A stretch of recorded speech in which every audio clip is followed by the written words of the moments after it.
Hello everyone. I hope you all are doing great. So today we are going to discuss a very beautiful and a very colorful poem. The poem name is The Laburnum Top, and this poem has been written by Ted Hogges. So about the poem अगर हम बात करते हैं तो इस poem में जो discussion writer हमसे कर रहे हैं, this short poem just despises a scene of the wilderness. Laburnum tree stands there silent and still. ये पोएम एक जंगल में एक पेड़ की बात हो रही है. लेबरनम जो आपका एक पेड़ होता है येलो कलर का, जो आप स्क्रीन पे भी देख रहे हो पीछे बैकग्राउंड में, that is a laburnum tree. और ये पेड़ नॉर्मली जंगलों में होता है, तो वहां के शोर शराबे और वाइल्डिश चीजों के बजाय ये पेड़ जो है वो साइलेंट रहता है और स्टिल रुका हुआ शांत रहता है. It has a nest built on it. इस पेड़ पे एक नेस्ट बना हुआ है. The little mother bird goldfinch arrives to meet and feed her young ones. इस पेड़ पे जो नेस्ट है, उसकी जो बर्ड है वो अपने नेस्ट पे आती है और अपने बच्चों को खाना खिलाने के लिए. Sitting at one end of branch it gives a single sound. The young ones recognise their mother's voice and start chopping together like some engine. तो जब वो बर्ड आती है और वहां पे अपने बच्चों को एक साउंड देती है, जिससे वो बच्चे अपनी माँ की आवाज पहचान जाते हैं और फिर सारे ही बच्चे एक साथ बोलने लगते हैं, तो जैसा लगता है किसी ने कोई ट्रेन का इंजन स्टार्ट कर दिया हो. The bird alert and swift make her way to the nest. When the purpose of her visit to meet and feed the little one is accomplished, she flies away. उसके बाद एक purpose से ही mother आती है अपने बच्चों को देखने के लिए, उनको खाना खिलाने के लिए, और जब ये पर्पस पूरा हो जाता है, she flies away, वो उड़ जाती है. राइटर बोलते हैं, this is how the cycle of life and multiplication goes on in nature. इसी तरीके से टेड हॉगस कहते हैं कि जो साइकिल है, जो फॉरेस्ट में अगर आप देखें या नेचर की एक लाइफ साइकिल है, वो इसी तरीके से चलती ही रहती है. The mother bird makes her nest amongst the thick leaves of a tree. जो मदर बर्ड है वो थिक लीव्स, मोटी बड़ी पत्तियों के बीच में अपना नेस्ट बनाती है. It brings up her chicks until they are strong enough to fly and find their food on their own. जब तक वो मदर बर्ड अपने बच्चों की केयर करती रहती है, जब तक उसके बच्चे स्ट्रांग ना हो जाएं, इतने स्ट्रांग कि वो खुद से उड़ सकें और खुद से अपना खाने को ढूंढ सकें. तो ये था आपका एक बहुत ही छोटा सा इंट्रोडक्शन इस पोएम का. अब हम पोएम की तरफ बढ़ते हैं, वन बाय वन लाइन को कवर करते हैं with the word. So I want you all to watch the full video. So let's start this. The laburnum top is silent quite still. जो लेबरनम का top है, मतलब पेड़ का जो ऊपरी हिस्सा है, बिल्कुल साइलेंट है. वहां कोई भी पिन ड्रॉप साइलेंस है, बेसिकली कोई शोर नहीं है, बिल्कुल क्वाइट है. साइलेंट आप लेबरनम ट्री है, और क्वाइट का मतलब यहाँ पे बिल्कुल साइलेंट है. स्टिल मतलब बिल्कुल ठहरा हुआ सा सारा समय है. In the afternoon, yellow September sunlight, a few leaves yellowing, all its seeds fallen. सितंबर का मंथ है, जितने भी लीव्स हैं वो सारी सब पे सनलाइट पड़ रही है, और बेसिकली जो कलर येलो है वो और ज्यादा येलो दिख रहा है. और क्या हो रहा है, a few leaves yellowing all it's seeds fallen. और जितनी भी कुछ लीव्स हैं वो कुछ येलो कलर की हुई जा रही हैं, डार्कर अपने शेड्स पे जा रही हैं, और जो उस पेड़ के बीज हैं वो गिर रहे हैं. Fallen is a third form of fall which means गिरना. The goldfinch comes with a twitching chirp. अब यहाँ पे चिड़िया की बात करें, goldfinch is a kind of bird. Till the goldfinch comes with a twitching chirp. उसके बाद क्या होता है, जो गोल्ड फिंच है वो आपकी चिड़िया आती है, और वो जब आती है तो एक ट्विचिंग साउंड के साथ आती है. ट्विचिंग का मतलब एक काइंड ऑफ मोशन होता है साउंड का, जो स्लो लाउड होता रहता है. और चर्प मतलब होता है चहचहाना, जो चिड़िए का साउंड होता है. तो वो गोल्ड फिंच चहचहाती हुई आती है, उसकी आवाज धीमी होती है फिर तेज होती है.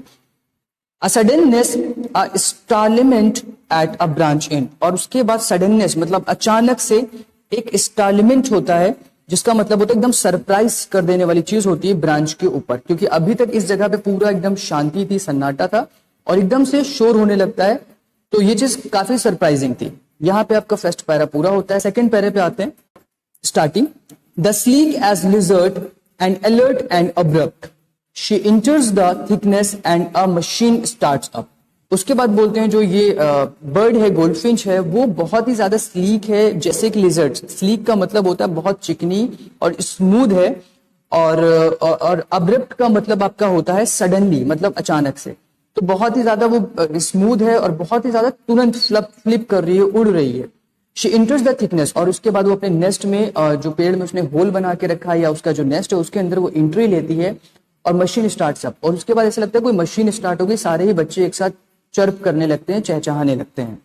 Of chitterings and a tremor of wings and trillings.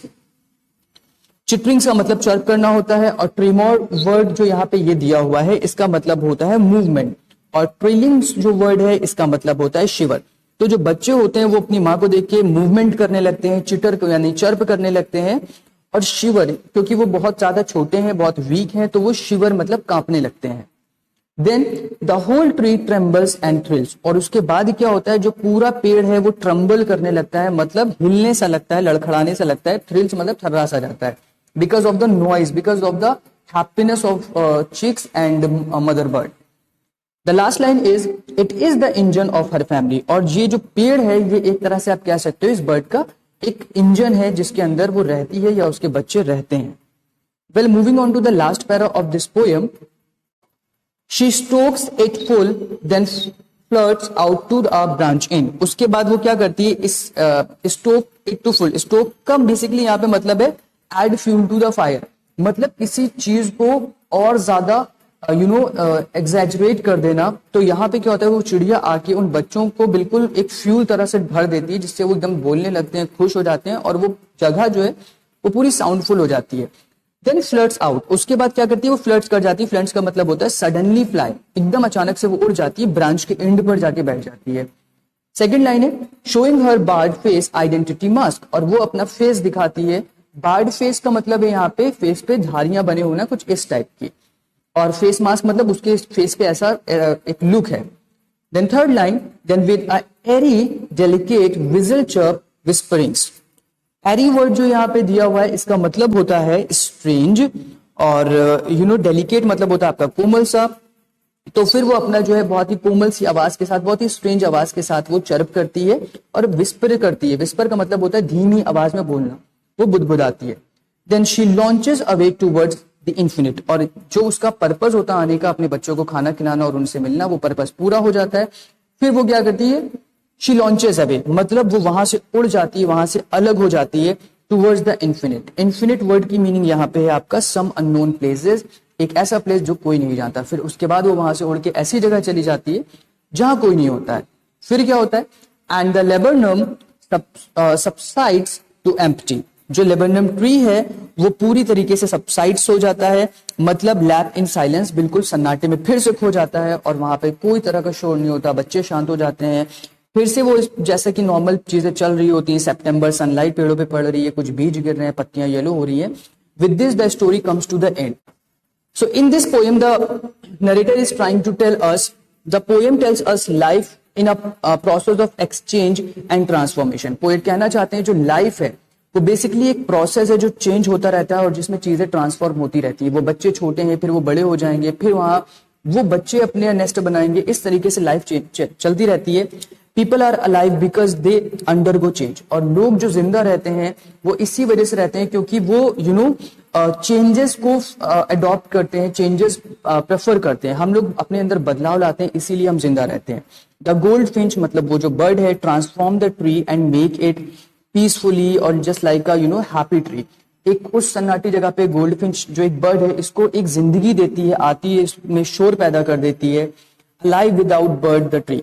और अगर आप देखें तो अगर वो जो लेबनम ट्री है वो उस चिड़िया के बिना बिल्कुल अलाइव सा नहीं है, मतलब सब कुछ शांति, कुछ भी मूवमेंट नहीं, everything is still there. And chicks are something different. और यहाँ पे जो चिक की स्टोरी है वो बिल्कुल अलग है, वो भी just being a cherry on the cake. So with this the poem gets end. I hope आपको poem समझ में आ गई होगी. If you have any doubt or any question, you can ask me in the comment section. Thank you. Have a good day. Bye bye.